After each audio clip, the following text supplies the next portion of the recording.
राजधानी ब्यूरो, सच कहने का साहस और सलीका। हम हैं आपकी आवाज, राजधानी ब्यूरो।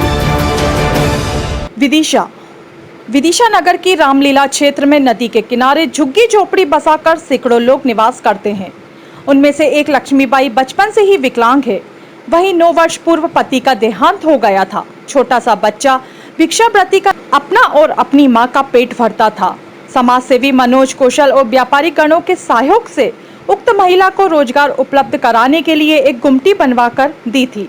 वही सामान भरने के लिए कुछ पैसे भी दिए। उक्त परिवार को जीने की राह मिली। जानकी नगर मेलघाट, विदिशा जिला, यहीं पे रहते हैं झुग्गी झोपड़ी में। कब से रह रहे हैं यहाँ पर? ये 8-10 साल हो गई सर। तो पहले कहाँ रहते थे आप? पहले हम भोपाल तरफ रहते, मतलब गांव में बरखेड़ा, बरामद बरखेड़ा शादी हुई थी हमारी। तो भाई साहब वहाँ से हमारा पति शांत हो गए तो जेठ देवर हमसे लड़ने लगे, मार कूटने लगे, तो हम इधर आ गए सर। तो हमारी व्यवस्था इधर खान पीन में छोटे छोटे से बाल बच्चे थे 2-2, 3-3 साल के। जब से लेके इधर आए हम लोग, हमारी व्यवस्था किसी ने न करी। मनोज सर आए, वो देखने लगे ये स्कूलों के बच्चों को लेके, तो उन लोगों ने बोला कहने लगे ये बच्चा किसका है कि इनका है। तो कहने लगा हम स्कूल में इनका नाम करवाएंगे और तुम्हारी व्यवस्था करवाएंगे। भाई साहब कितने साल पहले खत्म हुआ था? ये 8 साल पहले ख़त्म हो गए। तो आप जीवन का यापन कैसे करेंगे आप? आप ये बच्चे मांगने खाने को जाते थे, ये लाते थे, कभी किलो 2 किलो लेते आते थे, तो हमारी टाइम पास होती रहती थी। ये बच्चे बड़े बड़े हो गए तो हमारा खूब अब चलने लगा। फिर वो सर बोले, कहने लगे कि ये तुम्हारे बच्चे को मांगने को नहीं भेजेगे, हम करेंगे इनकी व्यवस्था और तुम्हारे लिए कुछ खान खर्चा सब हम करेंगे। सरकार तरफ से हमारी पेंशन भी बंधवाई, दुकान भी दिलवाई इनने। जानकी नगर 1 नंबर वार्ड मेलघाट। क्या नाम है आपका? दौलत। कितनी उम्र होगी आपकी? वही 10-11। तो ये गुमटी किसने दी बेटा आपको बनवा के? मनोज सर ने। अब क्या करेंगे आप? इसमें सौदा रखेंगे, सामान बेचेंगे। पिताजी कब खत्म हुआ थे बेटा आपके? हो गए 8-1 साल। मनोज कौशल। तो ये आज देखा गया कि जो अपना महलघाट के आसपास झुग्गी बस्ती हैं उनमें जो महिला है, क्या पूरा मामला था और आपके माध्यम से क्या सहयोग किया गया है? चलिए, मेरा महिला महलघाट का एक केंद्र है जहाँ हम बच्चों को पढ़ाने का काम करते हैं। और उस केंद्र में एक ये महिला है जो विकलांग भी है, विधवा भी है, और उसका परिवार में सिर्फ एक बेटा है उसका, करीब 10 साल का।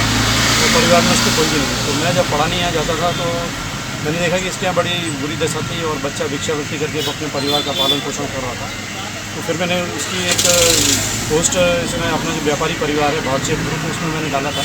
तो फिर उस व्यापारी परिवार से हमें अच्छा सहयोग मिला, ये उसकी वजह से ये पूरा। जी, क्या पूरा मामला था जो महलघाट में जो महिला है आपके माध्यम से क्या सहयोग किया गया? क्या हुआ था, फरवरी माह के अंत में हम लोगों का एक ग्रुप है व्यापारियों का, उसमें कुछ सोशल वर्कर भी हैं, पत्रकार भी हैं, प्रशासनिक अधिकारी भी हैं। उसमें एक मनोज कौशल जी सोनी हैं, उन्होंने एक पोस्ट डाली थी।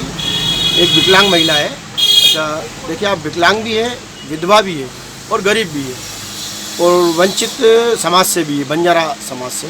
तो ऐसी एक पोस्ट आई थी, हमने देखा तो हमारा मन द्रवित हुआ।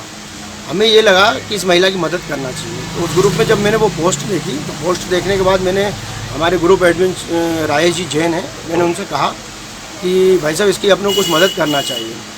तो वो कारवा ऐसा बढ़ा कि धीरे धीरे करके, अच्छा मदद भी ये करना थी कि उसको राशन देना था हर माह, मगर वो राशि इतनी एकत्र हो गई कि हम लोगों ने आपस में ये विचार किया कि कहीं ना कहीं अब इसको स्थायी रोजगार दिया जाए, क्योंकि उसका बच्चा एक 10-12 वर्ष का है जो भिक्षावृत्ति करता था और हमारा मूल उद्देश्य यही था कि उसको स्थायी रोजगार से लगाया जाए। तो ग्रुप के बहुत बड़े सहयोग से, मतलब मेरे जो ध्यान में है, अभी तक किसी व्हाट्सएप ग्रुप ने ऐसा संभव तो कोई कार्य किया होगा कि ग्रुप की पोस्ट के माध्यम से किसी को स्थायी रोजगार मिल रहा है। ये बहुत बड़ी उपलब्धि रहेगी और मैं चाहूँगा कि ऐसे जितने भी व्हाट्सएप ग्रुप हैं, अगर ऐसी कोई पोस्ट आती है तो उसको गंभीरतापूर्वक देखें।